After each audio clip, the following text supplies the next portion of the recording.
আমরা তৃতীয় শ্রেণীর বাংলা বিষয়ের প্রশ্নোত্তরগুলি দেখে নেব। প্রথমে আছে নিচে দেওয়া অংশটি পড়ো। মানুষই একমাত্র প্রাণী চারদিকের গণ্ডি দিয়ে যে বাঁধা নয়, মাটিতে সোজা হয়ে দাঁড়াতে পারে, নিজের খাবার নিজে জোটাতে পারে, আর পারে শত্রুর চোখে ধুলো দিয়ে পালাতে। মানুষের না আছে বাঘের মতো বড় বড় থাবা, না আছে গন্ডারের মতো বর্ম, না সাপের মতো বিষ দাঁত। সিংহ বা হাতির পাশে মানুষকে মনে হবে তালপাতা সেপাই, তবু সে জলে স্থলে আকাশে ইচ্ছে মতো ভেসে ছুটে উড়ে যেতে পারে। গরম আর ঠান্ডাকে হার মানাতে পারে, গায়ের জোরে কেউ তাকে কাবু করতে পারে না। রেলগাড়ি, জাহাজ, এরোপ্লেন, জামাকাপড়, ঘরবাড়ি, বন্দুক, এই সব দিয়ে অন্যান্য জীব জানোয়ারের ওপর সে টেক্কা দেয়। বলবান বাঘের ভরসা শুধু তার নিজের মাংসপেশি, আর সবচেয়ে বুদ্ধিমান শিম্পাঞ্জির ভরসা কেবল তার নিজের হাত পা। কিন্তু মানুষের হাতে থাকে বর্ষা কি বন্দুক, চোখে থাকে দূরবীন বা অনুবীক্ষণ। এবার বলছে নিচের দেওয়া প্রশ্নগুলির ঠিক উত্তরটিতে গোল দাগ দাও। প্রথম প্রশ্ন বলছে সিংহ বা হাতির পাশে মানুষকে যা মনে হবে, চোখের ধুলো, তালপাতা সেপাই, চারদিকের গণ্ডি নাকি বাঘের থাবা। তো উপরের পড়াতেই আমরা দেখেছিলাম যে সিংহ বা হাতির পাশে মানুষকে মনে হবে তালপাতা সেপাই, তাহলে এটিতে আমরা গোল দাগ করে দেব। পরেরটি আছে জলের স্থলে আকাশে ইচ্ছে মতো ভেসে ছুটে উড়ে যেতে পারে, পাখি, বাঘ, সিংহ নাকি মানুষ। উপরের পড়াতেই আমরা পেয়েছি এটি হবে মানুষ, তাই এটি গোল দাগ করতে হবে ডি-এরটি। তিনের দাগে আছে বলবান বাঘের ভরসা দূরবীন, বন্দুক, নিজের হাত পা নাকি নিজের মাংসপেশি। তো এটি হচ্ছে নিজের মাংসপেশি, তাহলে ডি-এরটি সঠিক, তাই এটা গোল দাগ করতে হবে। চারেরটি বলছে গায়ের জোরে তাকে কাবু করা যায় না। তো এটি গন্ডার, বাঘ, মানুষ নাকি সিংহ। উত্তরটি হচ্ছে মানুষ, তাই সিয়ে মানুষের দাগ দিতে হবে গোল করে। পাঁচের দাগে বলছে হারের বিপরীতার্থক শব্দটি হলো জয়, জিত, পরাজয় নাকি জয়ী। হারের বিপরীত হচ্ছে জিত, তাই জিত বিতে আছে, গোল করতে হবে বি। আর জয়ের বিপরীত পরাজয়, আর জয়ের বিপরীত হয় বিজয়ী। এবার দুইয়ের থেকে বলছে নিচে দেওয়া ছবিগুলি দেখো। তো এখানে চারটি ছবি দেওয়া আছে। তো একটি গল্পেরই বিভিন্ন ঘটনা এখানে ছবির সাহায্যে দেখানো হয়েছে। সেই রাখালের পালে বাঘ পড়ার গল্পের, যেটা আমরা পড়েছি ছোটবেলায়, সেই গল্পের গল্প মনে হচ্ছে, যেটা যে একটি ছেলে আছে, তার হাতে লাঠি আছে, পাহাড় দেখা যাচ্ছে, পিছনে পিছনে দুটি ছাগল দেখা যাচ্ছে, এখানে একটি প্রাণী দেখা যাচ্ছে যার গায়ে পশম আছে, তাহলে এটি হচ্ছে একটি ভেড়া। তো এখানে দেখা যাচ্ছে ছেলেটির হাতে লাঠি, কয়েকজন লোক জড়ো হয়েছে, কিন্তু সব কিছু ঠিকঠাকই আছে। তো তারপরেই দেখা যাচ্ছে আবার যে একটি নেকড়ে আক্রমণ করেছে ভেড়ার উপরে, রাখাল ছেলেটির লাঠি ছুঁড়ে মারছে। তো এখন আর কোনো লোক নেই এখানে, এবং শেষে দেখা যাচ্ছে ভেড়া নিয়ে নেকড়ে আক্রমণ করে ফেলেছে এবং ভেড়া আর কি ধরে নিয়েছে। মিথ্যে করে রাখাল ডেকেছিল অন্য ছেলেদেরকে যে পালে বাঘ পড়েছে, বাঘ পড়েছে, কিন্তু আসলে বাঘ পড়েনি। কিন্তু যেদিন সত্যি সত্যি বাঘ পড়েছিল সেদিন আর অন্যরা আসেনি তাকে সাহায্য করতে। তো এই সেই গল্পেরই একটি ছবি দিয়ে বিভিন্ন ঘটনা দিয়ে বোঝানো হয়েছে। সেই নিচের দেওয়া প্রশ্নগুলির ঠিক উত্তরটিতে গোল দাগ দাও। ছবিগুলিতে মাংসাশী প্রাণীটি হলো, মাংসাশী প্রাণী মানে যে প্রাণী কাঁচা মাংস খেয়ে থাকে। তো মানুষ আছে প্রথমে, মানুষ হচ্ছে স্বল্পভোগ প্রাণী, সব রকমই খায়। ছাগল, ছাগল হচ্ছে তৃণভোজী মানে হচ্ছে ঘাস খায়। ভেড়া, ভেড়াও তৃণভোজী, ঘাস খায়। নেকড়ে হচ্ছে মাংসাশী, কাঁচা মাংস খায়। তো নেকড়ে হচ্ছে মাংসাশী প্রাণী। পরেরটিতে বলছে ছবিগুলিতে কজনের হাতে লাঠি দেখা যাচ্ছে, একজন, দুজন, তিনজন নাকি চারজন। তো আমরা দেখে নেব। এটিতে দেখা যাচ্ছে যে রাখাল ছেলেটির হাতে লাঠি আছে, এখানেও সেটাই দেখানো হচ্ছে যে রাখাল ছেলের হাতেই লাঠি, এবং যারা অন্যরা এসেছিল তাকে সাহায্য করতে তাদের মধ্যে একজনের হাতে লাঠি, তো দুটি লাঠি। ছবিগুলিতে কজনের হাতে লাঠি দেখা যাচ্ছে, উত্তরটি হবে দুজন, অর্থাৎ বিয়েরটি সঠিক।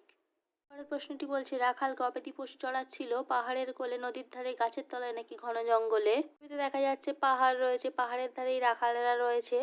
উত্তরটি হবে এ, পাহাড়ের কোলে। পরেরটি বলছে নেকড়ে আক্রমণ করেছিল রাখালকে, ভেড়াকে, ছাগলকে নাকি গরুকে। ছবিতে দেখা যাচ্ছে যে নেকড়ে ভেড়া আক্রমণ করেছে। সঠিক উত্তর হলো বি, ভেড়াকে।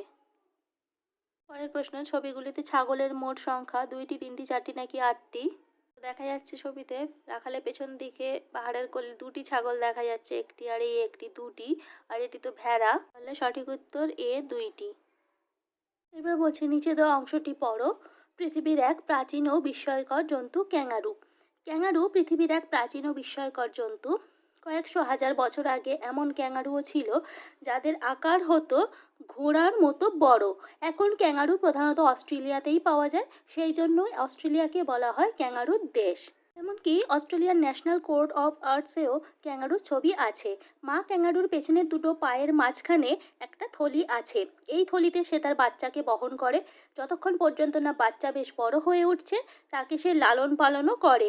ক্যাঙ্গারুর বাচ্চা যখন জন্মায় তখন আকারে খুবই ছোট থাকে, প্রায় 1 ইঞ্চির বেশি লম্বা হয় না। বাচ্চার গায়ের রং গোলাপি। জন্মানোর পরেই মা ক্যাঙ্গারু তাকে পেটের থলির মধ্যে রেখে দেয়।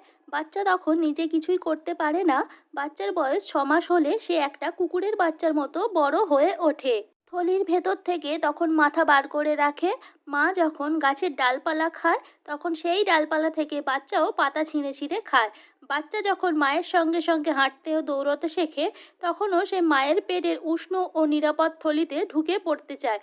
যখনই কোনো বিপদের আশঙ্কা দেখা দেয়, মা ক্যাঙ্গারু বাচ্চা ক্যাঙ্গারুকে মুখে করে থলির মধ্যে ঢুকিয়ে নেয়। প্রাপ্তবয়স্ক ক্যাঙ্গারু প্রায় 2 মিটার লম্বা। সামনের পা দুটোয় থাবা আছে এবং আকারে ছোট। পেছনের পা দুটো খুব লম্বা ও শক্ত সমর্থ। পেছনের পা দুটোর জন্যই ক্যাঙ্গারু 3 থেকে 4.5 মিটার পর্যন্ত লাফ দিতে পারে। লাফাবার সময় বড় লেজের সাহায্যে ভারসাম্য বজায় রাখে। পাঠটি আমরা ক্যাঙ্গারু সম্পর্কে পড়লাম। এরপরে বলছে নিচের দেওয়া প্রশ্নগুলির ঠিক উত্তরটিতে গোলদাগ দাও। ক্যাঙ্গারু প্রধানত পাওয়া যায় ভারতে, বাংলাদেশে, অস্ট্রেলিয়ায় নাকি আমেরিকায়। তো উপরেই আমরা পড়েছি ক্যাঙ্গারু প্রধানত অস্ট্রেলিয়াতেই পাওয়া যায়, তাই সিতে অস্ট্রেলিয়ায় গোলদাগ দেব। প্রশ্ন বলছে ক্যাঙ্গারু বিস্ময়কর প্রাণী কারণ সে জোরে লাফাতে পারে, তার পেছনের পা দুটো সামনের পায়ের থেকে বড়, তার বাচ্চা বহন করার থলি আছে, সে বাচ্চাকে বিপদ থেকে রক্ষা করতে পারে। তো জোরে লাফাতে পারে, পেছনের পা দুটো সামনের পায়ের থেকে বড় বা বাচ্চাকে বিপদ থেকে রক্ষা করা, এগুলো যে কোনো প্রাণীই করে। অনেক প্রাণী এরকম আছে, কিন্তু বিস্ময়কর প্রাণী ক্যাঙ্গারু, তার কারণ হচ্ছে তার বাচ্চা বহন করার থলি আছে পেটের মধ্যে। তো এই জন্য সি এরটি হচ্ছে সঠিক উত্তর। বলছে বাচ্চা ক্যাঙ্গারুর গায়ের রং সাদা, খয়েরি, গোলাপি নাকি সবুজ। তো আমরা পাঠটিতে পড়েছি বাচ্চা ক্যাঙ্গারুর গায়ের রং গোলাপি। সি এরটি গোলাপি সঠিক। বলছে প্রাপ্তবয়স্ক ক্যাঙ্গারু লম্বা হয় প্রায় 2 মিটার, 2 মিটারের বেশি, প্রায় 2 ফুট নাকি 3 থেকে 4.5 মিটার। পাঠটিতে লেখাই রয়েছে প্রাপ্তবয়স্ক ক্যাঙ্গারু প্রায় 2 মিটার লম্বা। সঠিক উত্তর প্রায় 2 মিটার। এর দাগেরটি সঠিক, এটি গোল করে দিতে হবে। তাকে বলছে লালন পালন শব্দের অর্থ বহন করা, বড় করা, খাওয়ানো নাকি সাবধান করা। লালন পালন করার অর্থ হচ্ছে বড় করা। বিয়েরটি সঠিক। এবার আমরা করে নেব তৃতীয় শ্রেণীর গণিত বিষয় প্রশ্নোত্তরগুলি। প্রথমে বলছে ঠিক উত্তর নির্বাচন করো। প্রথম প্রশ্ন আছে 907 709 970 790 সংখ্যাগুলোর মধ্যে কোনটি সবচেয়ে বড়। তো এই ধরনের অঙ্ক যখন আসবে তখনই সংখ্যাগুলো আগে আমরা গুণে দেখে নেব প্রত্যেকটি কয় অঙ্কের সংখ্যা। এটিও 3 অঙ্কের সংখ্যা, এটিও 3 অঙ্কের, এটিও 3 অঙ্কের, এটিও 3 অঙ্কের। তো প্রত্যেকটি যখন 3 অঙ্কের সংখ্যা, তখন আমরা তার শতকের অঙ্ক কত আছে দেখে নেব। একক দশক শতক, এর শতকে আছে 7। একক দশক শতক, শতকে আছে 9। একক দশক শতক, শতকে 7। একক দশক শতক, শতকে 9। তো দেখা যাচ্ছে শতকের ঘরে দুটো সংখ্যা আছে 9 দিয়ে আর দুটো আছে 7 দিয়ে। তো 7 হচ্ছে 9-এর থেকে ছোট। তাহলে কোনটি সবচেয়ে বড় বার করতে বললে ছোট সংখ্যা, তো আমরা প্রথমেই বাদ দেবো। তাহলে 709 আর 790 এই দুটো প্রথমেই বাদ চলে যায়। এরপরে থাকে 907 আর 970। এরপরে আমরা একক দশক শতক লিখে নেব মাথায়। একক দশক শতক, একক দশক শতক। প্রথমে শতকের অঙ্ক দেখে নিতে হবে, তারপরে দশকের অঙ্ক দেখব, তারপরে এককের অঙ্ক দেখব। এইভাবে করলে আমরা কোনটি সবচেয়ে বড় যে কোনো সংখ্যা দিলেই আমরা ঠিক উত্তর বার করতে পারবো। তো প্রথমে শতকের ঘরে দুটোরই 9 আছে, তাহলে দুটোই এখনো পর্যন্ত সমান। দশকের ঘরে এর আছে 0, এর আছে 7, তাহলে 0 বড় না 7 বড়? 7 বড়। তাহলে সব থেকে বড় সংখ্যা হচ্ছে 970। তো 970 হচ্ছে সঠিক উত্তর। গয়ে আমরা গোল দাগ দেব। এটাকে বলছে 12, 10, 13, 16, 18, 20 এদের মধ্যে কোনটি বিজোড় সংখ্যা। তো বিজোড় সংখ্যা হচ্ছে যে সংখ্যাগুলি 2 দ্বারা ভাগ করলে ভাগশেষ থাকে, সেটি হচ্ছে বিজোড় সংখ্যা। আর যে সংখ্যাগুলি 2 দ্বারা ভাগ করলে কোনো ভাগশেষ থাকে না, সেটি হচ্ছে জোড় সংখ্যা। তো 12 6 দুগুণে 12 মিলে যায়, 10 5 দুগুণে 10 মিলে যায়, 16 8 দুগুণে 16 মিলে যায়, 18 9 দুগুণে 18 মিলে যায়, 20 10 দুগুণে 20 মিলে যায়, কোনো ভাগশেষ থাকে না। কিন্তু 13 6 দুগুণে 12-র পরে 7 দুগুণে 14 হয়। তো 6 দুগুণে 12 করলে ভাগশেষ 1 থাকবে 13-র, তাহলে 13 হচ্ছে বিজোড় সংখ্যা। তো ক্ষয়েরটি হচ্ছে বিজোড় সংখ্যা। 3 দাগে 4টি ছবি দেওয়া রয়েছে, উপরের কোনটিতে সবচেয়ে বেশি বল আছে। তো আমরা গুণে দেখে নেব। 1 2 3 4, এখানে 4টি বল আছে। 1 2 3 4 5, 5টি বল আছে। এখানে 2টি বল আছে। 1 2 3 4 5 6 7, 7টি বল আছে। তাহলে 4 5 2 না 7 কোনটি বেশি? 7 বেশি।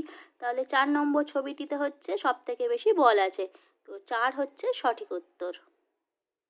এরপরের অঙ্কটিতে বলছে 3 0 3 3 1 3 3 3 3 এবং 1 3 3 এদের ঊর্ধ্বক্রমে সাজালে কোনটি ঠিক? ঊর্ধ্বক্রমে মানে হচ্ছে ছোট থেকে বড় সাজানো। ঊর্ধ্বক্রমে মানে ছোট থেকে বড় সাজানো। প্রথম অঙ্কটির মতো করেই আমাদের সংখ্যাগুলোকে আগে গুণে নিতে হবে কোনটি কত অঙ্কের সংখ্যা। একক দশক শতক প্রত্যেকটি 3 অঙ্কের করে সংখ্যা রয়েছে। 3 অঙ্কের সংখ্যায় তাহলে প্রথমে আমরা দেখব শতকের ঘরের অঙ্কটি কত আছে। এর 3 আছে, এরও 3, এরও 3, এর শুধু 1 আছে। তাহলে এটি হচ্ছে সবথেকে ছোট সংখ্যা। আমরা সবথেকে ছোট সংখ্যাটা এখানে লিখে নেব। 1 3 3 সবথেকে ছোট পেলাম। এরপরে এটি বাদ দিয়ে রেখে যে 3টি সংখ্যা আছে সেই 3টির এবারে দশকের ঘরটি কত আছে দেখে নেব। তো শতকের ঘরে প্রত্যেকেরই 3 আছে। একক দশক শতক করে প্রয়োজন হলে তোমরা লিখে নেবে, বুঝতে সুবিধা হবে। তো শতকের ঘর প্রত্যেকের একই আছে। দশকের ঘর তাহলে আমরা দেখব, এর আছে 0, এর আছে 1 আর এর আছে 3। তাহলে 0 সবথেকে ছোট। তাহলে 3 0 3 হচ্ছে এরপরের সংখ্যা যেটি সবথেকে ছোট। এখানে লিখে নেব 3 0 3। এরপরে পড়ে থাকে এই দুটি। এই দুটির ভেতরে এর দশকের ঘরে আছে 1, এর দশকের আছে 3। তাহলে তারপরে 1 আর 3 এর ভেতরে ছোট হচ্ছে 1। তাহলে এরপরের সংখ্যাটি হচ্ছে 3 1 3 যেটি ছোট। তো 3 1 3 আর 3 3 3। মানের ঊর্ধ্বক্রমে তাহলে সাজালে হবে 1 3 3 3 0 3 3 1 3 আর 3 3 3। তাহলে সঠিক উত্তর হচ্ছে এটি। অঙ্কটিতে 3টে ছবি দেওয়া আছে 3টি ফলের। প্রথমে একটি আমের ছবি দিয়ে নিচে লেখা আছে 212 টাকার আম। এরপরে কলার ছবি, তার নিচে লেখা 112 টাকার কলা। এরপরে পেয়ারার ছবি আছে, লেখা আছে 222 টাকার পেয়ারা। আম, কলা আর পেয়ারার মোট দাম কত? মোট দাম বার করতে গেলে কি করতে হয়? যোগ করতে হয়। তাহলে 3টি সংখ্যাকে আমাদের লিখে যোগ করতে হবে। তো 2 1 2, 1 1 2 আর 2 2 2 আমরা তলায় তলায় লিখে নিয়ে যোগ করে নেব। তাহলে 2 2 এ 4 আর 2 এ 6, 2 3 এর 1 এ 4, 2 3 আর 2 এ 5। মোট হলো কত? 546। 5 4 6। তো এখানে 546 আছে কয়েকটি। 546 টাকা আম, কলা, পেয়ারার মোট দাম। পরের অঙ্কটি বলছে রীতা দোকান থেকে 2 প্যাকেট বিস্কুট কিনে আনলো। 1 প্যাকেটে 10টি বিস্কুট থাকছে। সেখান থেকে ভাইকে 4টি বিস্কুট দিল, নিচের কোনটি ঠিক? তো এখানে সরল আকারে দিয়েছে। তো তার জন্য অঙ্কটা আমাদের একটু বুঝে নিতে হবে। 2 প্যাকেট বিস্কুট এনেছে, এক এক প্যাকেটে 10টি করে। তাহলে একটি প্যাকেটে যদি 10টি বিস্কুট থাকে, দুটি প্যাকেটে কটি বিস্কুট কি করতে হবে? গুণ করতে হবে। তাহলে 10-এর সঙ্গে 2 গুণ হবে। তাহলে 2 গুণ 10 হওয়ার পরে সেখান থেকে ভাইকে 4টি বিস্কুট দিয়ে দিল। 4টি বিস্কুট দিয়ে দেওয়া মানে কি? বিয়োগ হয়ে যাবে, বাদ চলে যাবে, বিয়োগ 4 হবে। তাহলে 2 গুণ 10 বিয়োগ 4, 2 গুণ 10 বিয়োগ 4, এটি হলো সঠিক। 7-এর দাগে 4টে ছবি দেওয়া আছে ঘড়ির ছবি। তো প্রত্যেকটিতে এক একটা টাইম দেওয়া আছে। কোন ঘড়িতে 6টা বাজে সেটি আমাদেরকে বলতে হবে। প্রত্যেকটা ঘড়ির আমরা নম্বর দেখতে পাচ্ছি দেওয়া আছে। তো 6টা বাজে মানে হচ্ছে ছোট কাঁটা 6-এর ঘরে থাকবে ঘন্টার কাঁটা, এবং বড় কাঁটা মিনিটের কাঁটা থাকবে 12-র ঘরে। তো এরকম আছে 6-এর ঘরে ছোট কাঁটা এবং 12-র ঘরে বড় কাঁটা এই ঘড়িটিতে। তাহলে 3 নম্বর ছবিটি হচ্ছে সঠিক। তো একইভাবে যদি বলতো 9টা বাজে তাহলে হতো 9-এর ঘরে ছোট কাঁটা এবং বড় কাঁটাটা 12-র ঘরে। এই অঙ্কগুলি আসবে এরকম কোনো কথা নেই, এই রকমেরই অঙ্ক আসবে, এই ধরনের অঙ্ক, তাই এই জন্য বুঝিয়ে দিচ্ছি ভালো করে, তোমরা বুঝে নাও। 8-এর দাগে দেখা যাচ্ছে 4টি ছবি দেওয়া আছে। বলা হচ্ছে কোন ছবিতে ঠিক 2টি ত্রিভুজ আছে। তো ত্রিভুজ হচ্ছে 3টি বাহু থাকে। ত্রিভুজের কটি বাহু? 3টি বাহু থাকে। 3টি বাহু দিয়ে ঘেরা থাকে, সেটাই হচ্ছে ত্রিভুজ। এরকম এরকম যে কোনো রকম দেখতে হতে পারে, কিন্তু 3টে বাহু থাকবে, 1 2 3 1 2 3 এরকম। তো এখানে এরকম চিত্র পাওয়া যাচ্ছে, এদিকে একটা এদিকে একটা, দুটি। এটিতে পাওয়া যাচ্ছে একটি, দুটি, এই একটা, 3টি এবং এদিকে একটা 4টি। এটিতে কোনো ত্রিভুজ নেই। আর এখানে দেখা যাচ্ছে মোট বড় করে একটি ত্রিভুজ আছে প্রথমে, তার ভেতরে দাগ টেনে দুদিকে 2টি ত্রিভুজ, মানে মোট হচ্ছে একটি, এই একটি, দুটি, একটি, 3টি। এখানে 3টি হয়ে যাচ্ছে। তাহলে 2টি ত্রিভুজ আছে শুধু প্রথমেরটাতেই। তো কোন ছবিতে ঠিক 2টি ত্রিভুজ আছে? উত্তর হচ্ছে 1-এর দাগের ছবিটি। পরের অঙ্কটি বলছে কোন সংখ্যাটি 3 দিয়ে বিভাজ্য? 3 দিয়ে বিভাজ্য মানে 3 দিয়ে ভাগ করলে মিলে যায়। 22 40 21 নাকি 23?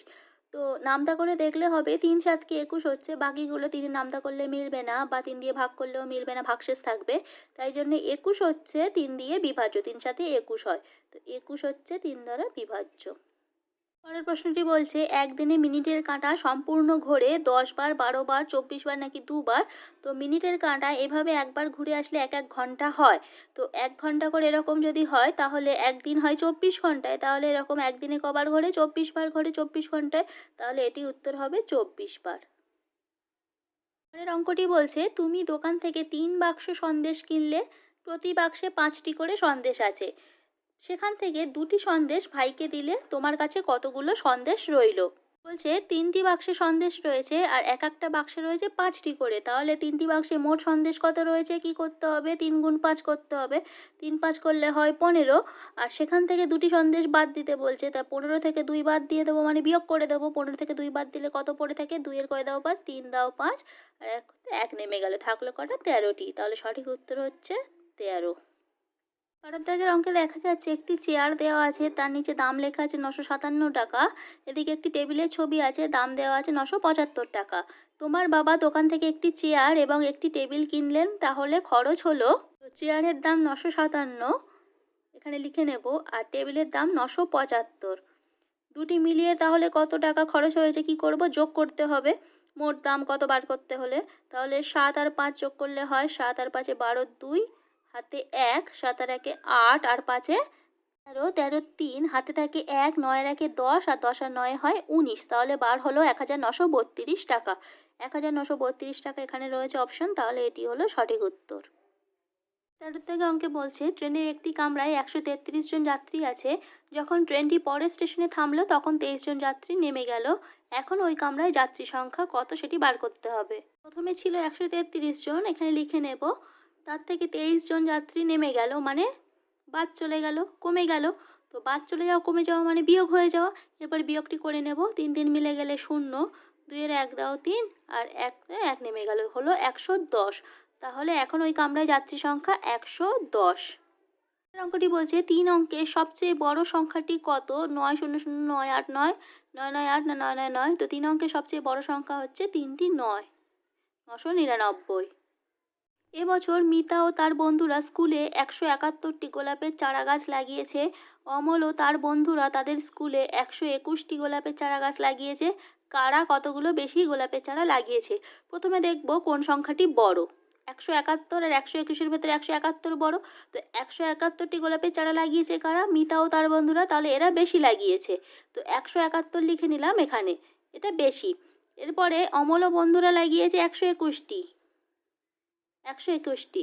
কারা কতগুলো বেশি গোলাপের চারা লাগিয়েছে? তো বেশি কতগুলো লাগিয়েছে তার জন্য করতে হবে বিয়োগ। বিয়োগ করলে হয় 1 1 মিলে গেলে 0, 2 এর 5 দাও 7, তো হয়, আর 1 1 বিয়োগ করলে হয় 0, তো 50 হলো। বিয়োগ করে 50 বেরোলো। আর মিতা ও তার বন্ধুরা বেশি লাগিয়েছে, আগেই বলেছি। এখানে অপশানগুলির ভেতরে কোথায় লেখা আছে? মিতা ও তার বন্ধুরা 50টি চারা গাছ বেশি লাগিয়েছে, এটিই হচ্ছে সঠিক। তাহলে কয়েকটিতে গোল দাগ দেবো। 13 অঙ্ক দেখা যাচ্ছে যে বই বিতরণ করা হচ্ছে ছাত্রদের মধ্যে। তো অঙ্কটি আছে রবীন্দ্র প্রাথমিক বিদ্যালয়ে প্রত্যেক ছাত্রকে 3টি করে বই দেওয়া হলো। মোট 456টি বই দেওয়া হলো। কতজন ছাত্র বই পেল? তো 3টি করে বই দেওয়া হয়েছে প্রত্যেককে, আর মোট বই লেগেছে 456টি। তাহলে কতজন পেল কি করে বার করব? 3 দিয়ে 456কে ভাগ করে। তো 3 দিয়ে 456 আমরা ভাগ করব। 3 দিয়ে 4কে প্রথমে দেখব নামতা করে। 3 1 3 হয়, 3 2 6, 4-এর থেকে বেশি হয়ে যায়। তো 3 1 3 করব, এরপরে বিয়োগ করব। 4 থেকে 3 বাদ দিলে পড়ে থাকে 1, 5 নামবে, 15 হলো। 3 5-এ 15 হয়, 15 বিয়োগ করলে মিলে যায়, 0 থাকে। এবার 6 নামবে, 6 নামলো, 3 2 6 মিলে গেলে আর কোনো সংখ্যা নামানোর নেই। তাহলে ভাগফল বেরোলো 152, মানে কতজন ছাত্র বই পেল? 152 জন। 152 জন আছে ঘয়ের দাগে, 152 হচ্ছে সঠিক উত্তর। পরের অঙ্কটিতে একটি ছবি দেখতে পাওয়া যাচ্ছে, যেখানে কিছু আঁকা রয়েছে এবং পাশের ঘরটি ফাঁকা রয়েছে। তো বলছে পরেরটিতে কটি তারা হবে? এই চিহ্নগুলিকে তারা হিসেবে দেখাচ্ছে। তো প্রথমটিতে কটা আছে আমরা গুনে দেখি, 1 2 3 4 5 6 7, এখানে লিখে রাখি 7। 1 2 3 4 5, পরেরটিতে আছে 5 এবং শেষেরটিতে আছে 1 2 3 3। তো প্রত্যেকটি দেখলে আমরা দেখতে পাবো 7-এর আগের সংখ্যা হচ্ছে 6, এটি নেই, বাদ। 5-এর আগের সংখ্যা 4, এটিও নেই, বাদ। 3-এর আগের সংখ্যা 2, 2 যদি বাদ দিই তাহলে তার আগের সংখ্যা থাকে কত? 1। তাহলে সঠিক উত্তর এখানে হবে 1। তাহলে পরেরটিতে কটি তারা হবে? একটি হচ্ছে গয়ের দাগে আছে, তাই গয়েরটি সঠিক। আমরা তৃতীয় শ্রেণীর আমাদের পরিবেশ বিষয়ে প্রশ্নোত্তরগুলি সমাধান করে নেব। প্রথম প্রশ্ন আছে, জল বাঁচাতে নিচের কোন কাজটা করা উচিত নয়? যথাসম্ভব বৃষ্টির জল দিয়ে চাষ করা, ফুল গাছের গোড়ায় কাঁচা আনাজ দেওয়া, জল দেওয়া, জলের কল খুলে রেখে দেওয়া, নাকি বৃষ্টির জল ধরে রেখে সেই জলে স্নান করা। তো জল বাঁচাতে জলের কল খুলে রেখে দেওয়া এই কাজটি করা উচিত নয়। প্রশ্নটি বলছে, নিচে বাড়ির একটা মানচিত্র দেওয়া আছে, বাড়ির কোন দিকে ফুলের বাগান আছে? তো মানচিত্রে ফুলের বাগান কোন দিকে আছে বুঝতে গেলে আমাদের আগে চিহ্নটি দেখে নিতে হবে এখান থেকে। তো ফুল বাগানের চিহ্ন হচ্ছে এটি, তো এই চিহ্নটি আছে বাড়ির এই দিকে। তো আর এখানে দিকগুলো দেখে নিলে দেখা যাচ্ছে এটি পশ্চিম দিক, পশ্চিম দিকে ফুলের বাগান আছে। পশ্চিম দিক সঠিক উত্তর, ক্ষয়ের দাগে পশ্চিম দিক আছে, তাই এটি গোল করতে হবে। প্রশ্নটি বলছে, শীতকালে কোন ধরনের পোশাক পরলে আরাম পাবে? এখানে কিছু পোশাকের ছবি দেওয়া আছে, এটি ফ্রকের ছবি আছে, এখানে জামার ছবি, গেঞ্জির ছবি আছে, তো সবগুলি হাত কাটা আছে। আর এটি ফুল ছবি আছে ঘয়ের দাগে, যেটি ভালো করে মাথা ঢাকা শরীর ঢাকা পোশাক। তো শীতকালে ঠান্ডা আটকানোর জন্য শরীর ঢাকা পোশাক পরতে হয়, তাহলে এটি সঠিক, ঘয়েরটি আমরা গোল করে দেব। প্রশ্ন বলছে, ভূমিকম্প প্রবণ অঞ্চলে কোন ধরনের বাড়িতে থাকলে সুবিধে? খড়ের ছাউনি দেওয়া মাটির বাড়ি, কাঠের বাড়ি, টিনের চাল দেওয়া মাটির বাড়ি, নাকি পাকা বাড়ি? তো উত্তরটি হবে ভূমিকম্প প্রবণ অঞ্চলে কাঠের বাড়িতে থাকলে সুবিধে। প্রশ্ন বলছে, নিচের কোনটির সাহায্যে রান্না তাড়াতাড়ি হবে? প্রথম ছবিতে দেখা যাচ্ছে কাঠের রান্না হচ্ছে, তারপরেরটি দেখা যাচ্ছে কয়লায় রান্না হচ্ছে, এরপরেরটি দেখা যাচ্ছে জনতা স্টোভে রান্না হচ্ছে, এবং তারপরেরটিতে দেখা যাচ্ছে যে গ্যাস ওভেন দেখাচ্ছে। তো গ্যাস ওভেনে তাড়াতাড়ি রান্না হবে, এটি সঠিক। পরের প্রশ্নটি বলছে, পথে যেতে যেতে তোমার খুব তেষ্টা পেয়েছে, তোমার কাছে কিংবা আশেপাশের কোথাও জল নেই, রাস্তার ধারের ফলের দোকানে নানান রকমের ফল আছে, তেষ্টা মেটাতে তুমি কোন ফলটা সবচেয়ে আগে কিনতে চাইবে? অপশন আছে আপেল, আখরোট, খেজুর, নাকি ডাব। তো আমরা সবাই জানি ডাবের ভেতরে জল থাকে, তেষ্টা মেটানোর জন্য তাহলে আমরা ডাব কিনে খাবো। তোমার ইন্দ্রিয়গুলো নানানভাবে বিভিন্ন উদ্দীপনায় সাড়া দেয়, ইন্দ্রিয় ও উদ্দীপনার বিষয়ে যে জোরটি যথাযথ নয় তা চিহ্নিত করো। খুব গরমে শরীর অনেক ঘাম হয়, এটি ঠিক। হঠাৎ চোখে আলো পড়লে চোখ বুজে যায়, এটিও ঠিক। খুব মিষ্টি খাবারে জিভ জ্বালা করে, এটি ভুল। ঝাল খাবারে জিভ জ্বালা করে। আর অনেকক্ষণ খুব জোরে আওয়াজ শুনলে কষ্ট হয়, এটিও ঠিক। তাহলে ভুল হচ্ছে এটি, তাহলে এটি গোল করতে হবে। পরের প্রশ্ন বলছে, রাস্তায় চলার সময় কোন কাজটা করা নিরাপদ নয়? ফুটপাতে থাকলে ফুটপাত দিয়ে হাঁটা, রাস্তা পেরোতে হলে আগে দুদিক দেখে নেওয়া, মোবাইলে কথা বলতে বলতে রাস্তা পেরোনো, আর রাস্তার মোড়ে জেব্রা ক্রসিং দিয়ে রাস্তা পেরোনো। তো এইটি একমাত্র ভুল আছে, মোবাইলে কথা বলতে বলতে রাস্তা পেরোনো ঠিক নয়। ঠিক জোড়াটি নির্বাচন করো। ফুলকপি ফুল লেখা, ফুলকপি হচ্ছে ফুলের কুঁড়ি। গাজর কাণ্ড, গাজর কাণ্ড নয়, গাজর মূল। পেঁয়াজ ফল লেখা, পেঁয়াজ হচ্ছে কাণ্ড। আর লাউ ফল, এটি একমাত্র ঠিক, তাহলে এটি গোল করতে হবে। প্রশ্নটি আছে, তোমাদের ঘরে অনেক পুরনো খবরের কাগজ জমা হয়েছে, কি করলে পরিবেশ দূষিত হবে না? তোমার ঘর খালি হবে, আবার নতুন কাগজ তৈরি করার ব্যবস্থাও করা যাবে। কাগজ জ্বালিয়ে রান্না করা, কাগজকে কুচিয়ে ডাস্টবিনে ফেলে দেওয়া, পুরনো খবরের কাগজের দোকানে বিক্রি করা, নাকি কাগজের ঠোঙা তৈরি করা। তো এর মধ্যে সঠিক হচ্ছে পুরনো খবরের কাগজের দোকানে বিক্রি করা, তাহলে এরা কোম্পানিতে পুনর্নবীকরণের জন্য বা রিসাইক্লিংয়ের জন্য পাঠিয়ে দেবে। একটি বলছে, ছবিতে দেখা যাচ্ছে একটি মাটির বাড়ি তৈরি হচ্ছে, বাড়ির চাল ছাওয়ার জন্য প্রকৃতি থেকে সরাসরি পাওয়া যায় এমন কোন উপাদানটি ব্যবহার করা হচ্ছে? ছবিতে দেখা যাচ্ছে খড় দিয়ে চাল ছাওয়া হচ্ছে, এখানে অপশানেও আছে খড়, তো খড় হচ্ছে সঠিক উত্তর। 12 নম্বর প্রশ্ন বলছে, তোমার বন্ধু সুজয়ের পরিবার বৃক্ষটি নিচে দেওয়া হলো, রেখাচিত্রটি পর্যবেক্ষণ করে নিচের প্রশ্নটির উত্তর দাও। ঠাকুরদা ঠাকুমা, তার থেকে এসেছে এদিকে বাবা, বাবার সাথে আছে মা, বাবা মায়ের ছেলে হিসেবে আছে সুজয়, আর এদিকে বাবার সঙ্গে বাবার ভাই কাকা আছে। তো প্রশ্ন বলছে, সুজয়ের কাকা বিয়ে করার পর তার একটি মেয়ে হলো, সুজয়ের বাবা বাচ্চা মেয়েটির কে হন?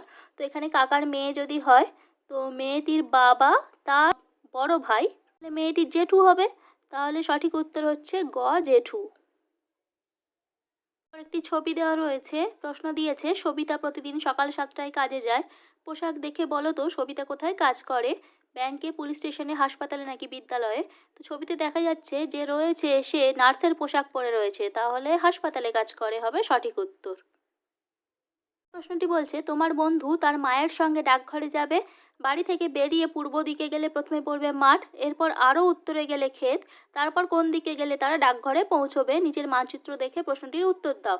তো মানচিত্র দেখতে গেলে আগে এই চিহ্নগুলি রেখে নিতে হবে। তো ডাকঘরের চিহ্ন হচ্ছে সবার নিচে আছে এটি, তো এখানে ডাকঘর হচ্ছে এখানে আছে তাহলে এখানে পৌঁছতে হবে। বলেছে বন্ধু বাড়ি থেকে বেরিয়ে পূর্ব দিকে গেলে প্রথমে পড়বে মাঠ, তো বাড়ি থেকে পূর্ব দিক এদিকে, আর এটি মাঠের চিহ্ন দেখাই যাচ্ছে, তাহলে এটি মাঠ পড়ছে, ঠিকই আছে।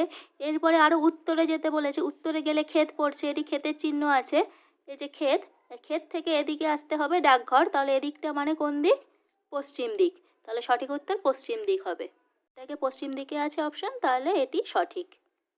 নম্বর অর্থাৎ শেষ প্রশ্ন আছে, নিচের কোন ক্রমে তোমার ছায়ার দৈর্ঘ্য বড় থেকে ক্রমশ ছোট হবে? সকাল 10টা, দুপুর 12টা, বিকেল 4টে, সকাল 7টা, সকাল 10টা, দুপুর 12টা, সকাল 10টা, দুপুর 2টো, বিকেল 4টে, নাকি দুপুর 12টা, দুপুর 2টো, বিকেল 4টে? তো সঠিক উত্তর হবে সকাল 7টায় সব থেকে বড়, তারপরে সকাল 10টা, তারপর দুপুর 12টায় আস্তে আস্তে ছোট হবে, তাহলে ক্ষয়েরটি সঠিক। কাজটি কমপ্লিট হলো। যদি তোমাদের উপকারে লাগে, ভালো লেগে থাকে, অবশ্যই আমার চ্যানেলটিকে সাবস্ক্রাইব করে দিও।